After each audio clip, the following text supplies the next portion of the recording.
असम में गोमांस कोई भी रेस्टोरेंट और होटल में सर्व नहीं होगा। सबको अपने तरीके से पहनने की, खाने की आज़ादी है।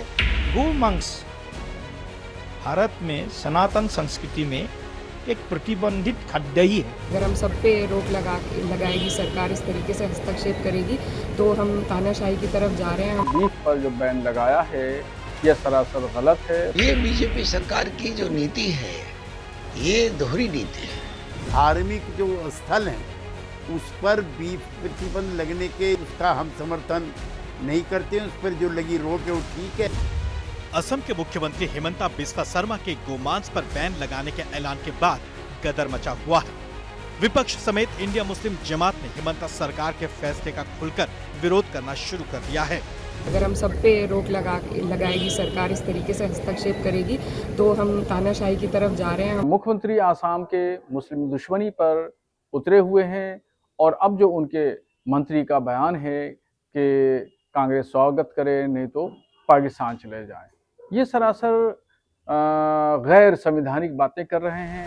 दरअसल असम के मुख्यमंत्री हिमंता ने किसी भी रेस्टोरेंट, होटल, सार्वजनिक समारोह या स्थान पर गोमांस परोसे जाने पर तत्काल प्रभाव से बैन कर दिया है।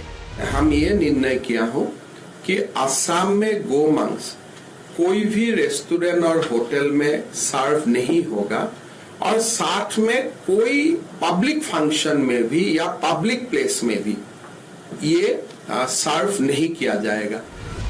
हिमंता सरकार का फैसला पहले मंदिरों के आसपास ही लागू था, अब इसे पूरे असम में लागू किया गया है।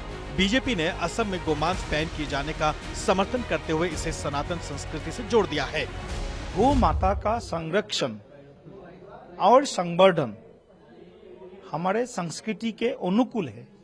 सनातन संस्कृति में एक प्रतिबंधित खाद्य ही है। कोई व्यक्तिगत रूप में गोमांस लेते हैं, अपने घर में खाते हैं, तो उसमें हमारा कोई आपत्ति नहीं है। ये जो है एक अजीब बात है कि देशवासियों के लिए तो आप भी बंद कर रहे हैं, विदेशियों को आप भी खिलाने के लिए सेंट्रल हाउस को लाइसेंस दे रहे हैं और भेज रहे हैं। इस तरह के कामों से सरकार समझती है कि बहुत दिन तक देश में सरकार में कायम रहेगी। मैं समझता हूँ ये मिथ्या है, ये गलत है।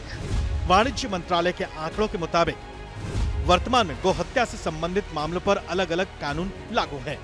भारत के 29 राज्यों में से 20 राज्यों में गोहत्या पर प्रतिबंध है। मतलब ये कि भारत के 84% राज्यों और केंद्र शासित प्रदेशों में गोहत्या पर प्रतिबंध है। आपको याद दिला दें कि असम में अब तक बीफ खाने और परोसने पर कोई मनाही नहीं थी। हालांकि 2021 में असम कैटल प्रिवेंशन एक्ट लाया गया था। इस कानून के तहत दोषी पाए जाने पर 3 से 8 साल तक की जेल तक का प्रावधान है।